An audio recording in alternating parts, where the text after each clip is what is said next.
Okay, so this is Shevuot Daf 35 Amud Beit. I had to cut the other video short. It's a long section here. So at the end of 35 Amud Aleph, it says, Abaye said in the Mishnah, it is with regard to what ministers an oath or curses in the name of he who is gracious. Now in Amud Beit, it says, or in the name of he who is compassionate, that the Tana is stating the halacha. Although gracious, compassionate are not names of God, the reference in the Mishnah is to an oath in the name of God. Rava said to Abaye, if so, in the case of one who administered the oath to the witnesses in the name of heaven and in the name of earth as well, say that it is with regard to an oath in the name of he for whom the heaven and the earth are his, that the Tana is stating the halacha. Why then does the Mishnah say that for an oath in the name of heaven and in the name of earth, these witnesses are exempt from liability? The Gemara rejects this. How can these cases be compared? There, since there is no other entity that is called gracious and compassionate, and certainly it is in the name of he who is gracious, and certainly it is in the name of he who is compassionate, that the Tana is speaking. By contrast here, since there are heaven and earth that exist as independent entities, perhaps when he administered an oath in the name of heaven and in the name of earth, it is in the name of the actual heaven and in the name of the actual earth that he is speaking, and not in the name of he for whom the heaven and earth are his. Apropos the names of God that may be erased and those that may not be erased, the Gemara discusses the details of the matter. The sages taught if one wrote the letters Aleph Lamed from the name Elohim, or Yod He from the Tetragrammaton, this pair of letters and that pair of letters may not be erased. But one who wrote the letters Shin Dalet from Shaddai, or Aleph Dalet from Adonai, or Tzadi Beit from Tzevaot, this may be erased. Rabbi Yoshi says, the word Tzevaot may be erased in its entirety as God is called Tzevaot only in the context of the children of Israel, and it is not an independent name of God, as it is stated, and I shall bring forth my host, Tzivotai, my people, the children of Israel, out of the land of Egypt. Exodus 7:4. Shmuel says the halacha is not in accordance with the opinion of Rabbi Yoshi. So the sages taught any letters ancillary to the name of God, whether as a prefix preceding the name or as a suffix succeeding the name, this addition may be erased. Preceding it, how so?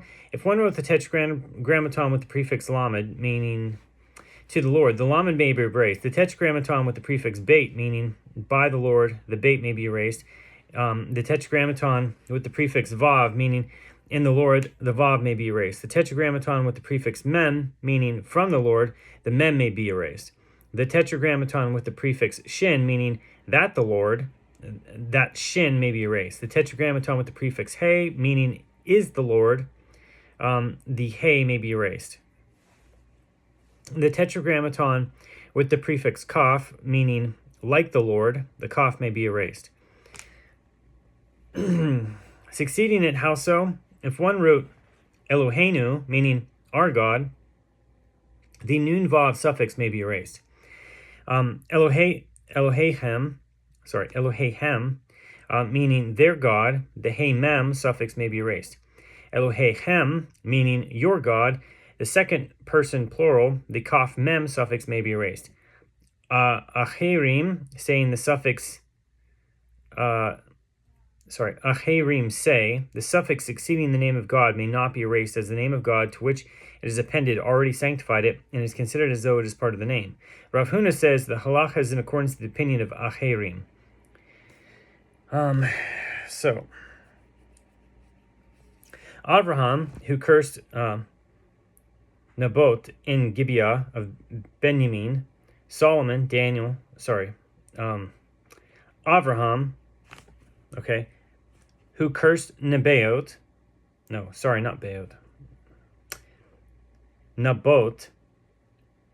in Gibeah of Benjamin, Solomon, and Daniel. This is a mnemonic for the halachot that follow. All the names that could be understood as the name of God that are stated in the Torah with regard to Avraham are sacred and are referring to God, except this name, which is non-sacred, as it is stated, my lords, if I have found favor in your eyes. Adonai, if I have found favor in your eyes. In that passage, Avraham is addressing the angels who appeared to him in the guise of men, not God. All right. Hanina, the son of the brother of Rabbi Yehoshua and Rabbi Elazar ben Azariah, in the name of Rabbi Elazar, Hamoadai, say, this too is sacred. The Gemara asks, in accordance with whose opinion is that which Rabbi Yehuda says that Rav says hospitality accorded to guest is greater than receiving the divine presence? In accordance with whose opinion is that statement? It is in accordance with the opinion of that pair of Tanaim, Hanina, son of the brother of Rabbi Yehoshua, and Rabbi Elazar ben Azariah, who understood that Abraham was speaking to God. All names that could be understood as the name of God that are stated in the Torah with regard to Lot are non-sacred and are referring to angels, except for this one, which is sacred, as it is stated, and Lot said to them, "Please, not so, Adonai. Behold, your servant has found favor in your eyes, and you have magnified your mercy that you have performed for me by saving my life." Genesis 19, verses 18 and 19.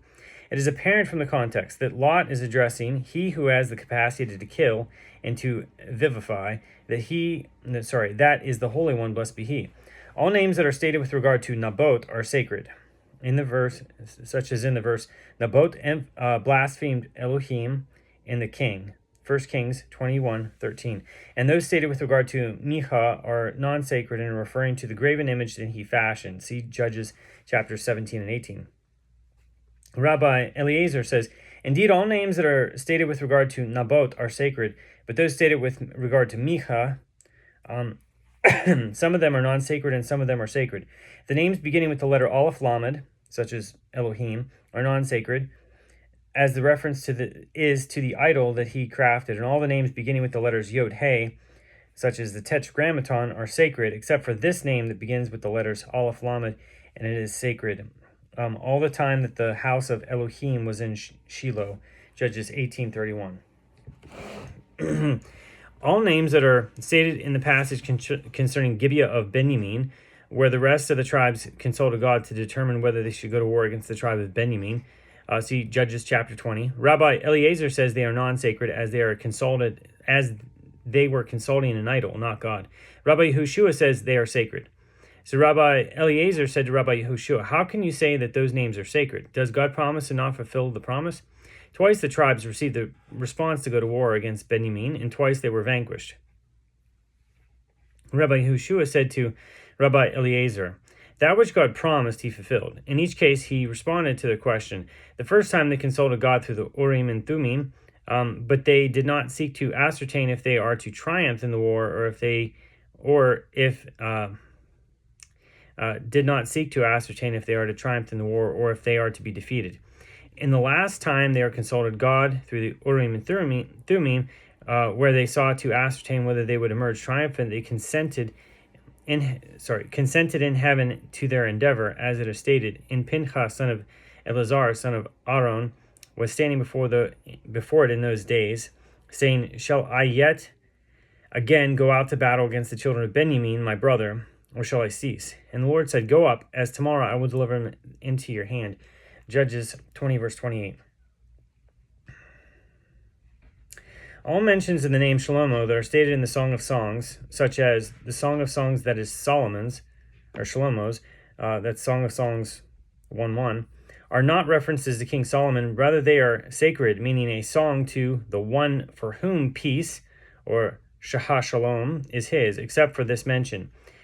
Quote, my vineyard, which is mine, is before me. You, Solomon, shall have the 1,000, that is, the 1,000 are for Solomon himself, and 200 for those who guard its fruit. Song of Songs 8:12, which is a reference to the sages. And some say this verse too is non-sacred. Behold the bed of Solomon, 60 mighty ones around about it. Song of Songs 3 verse 7. That's kind of like a mystical verse there too as well.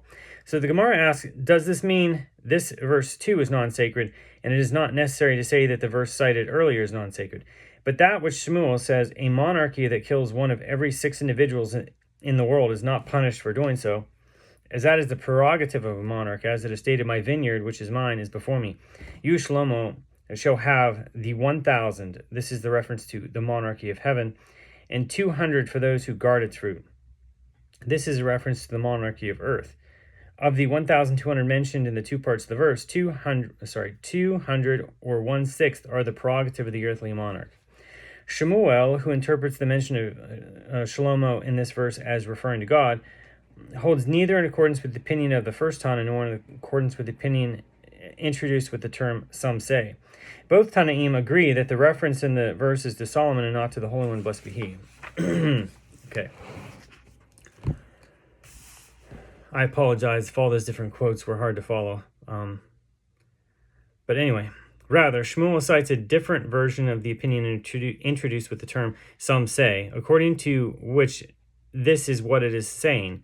Some say this Shlomo that appears in the verse with regard to 1,000 is sacred, and that Shlomo that appears in the verse with regard to the bed of Solomon is non-sacred.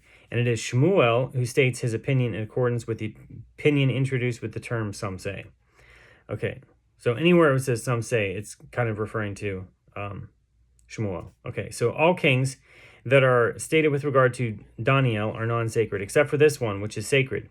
You, O king, king of kings, unto whom the God of heaven has given you the kingdom, the power, and the strength, and the glory. Daniel 2:37. And some say, this too is sacred, as it is stated, my Lord, the dream shall be for your enemy, and its interpretation for your foe. Daniel 4:16. To whom is Daniel saying this? If it enters your mind that when Daniel says my Lord, it is to Nebuchadnezzar, that he is saying it, his enemy, who are they? They are the Jewish people. Would Daniel curse the Jewish people? And the first Tana who understands that Daniel is referring to Nebuchadnezzar holds, are there Jewish enemies for Nebuchadnezzar, and there are no Gentile enemies for him? Daniel was cursing the Gentile enemies, not the Jewish enemies. So the Mishnah teaches, or if one administers the oath to the witnesses in the name of any of the appellations of God, even though he did not mention the ineffable name of God, these witnesses are liable for taking a false oath of testimony. The Gemara raises a contradiction from a Braita that cites the verse, the Lord shall render you as a curse and as an oath, Numbers 5:21. Why must the verse state this?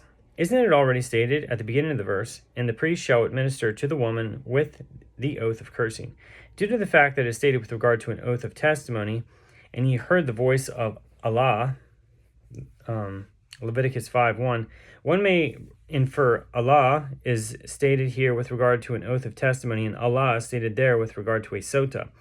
Just as there with regard to a sota, the reference is to an oath, so to here with regard to an oath of testimony, the reference is to an oath.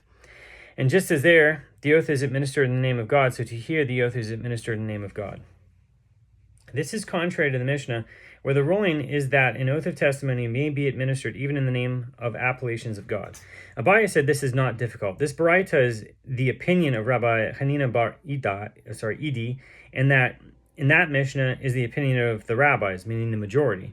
So, as it is taught in the Baraita that Rabbi Hanina bar Idi says, since the Torah says in some cases take an oath, and in some cases do not take an oath, and it says in some cases curse, and in some cases do not curse, just as when the Torah says take an oath, it is in the name of God, so too when the Torah states do not take an oath, it is in the name of God. And just as when the Torah states curse, it is in the name of God, so too when the Torah says do not curse, it is in the name of God. The Gemara asks, and the rabbis say if they derive an oath of testimony from sota, which means by means of a verbal analogy, let us require that both an oath of testimony and the curse will be specifically in the ineffable name of God. If they do not derive an oath of testimony from sota by means of a verbal analogy, from where do they derive that the instance of the word Allah that is written with regard to an oath of testimony is an oath?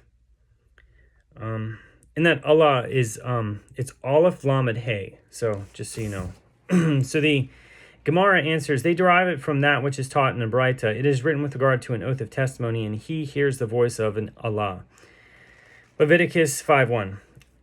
Allah is nothing other than an expression meaning oath. And likewise it says, and the priest shall administer to the woman with the oath of cursing. So ha-Allah. So Hey, Aleph Lamed Hey. All right. The Gemara asks, it is not merely Allah that is written here. The oath of an Allah is written there. Apparently, Allah alone does not mean oath.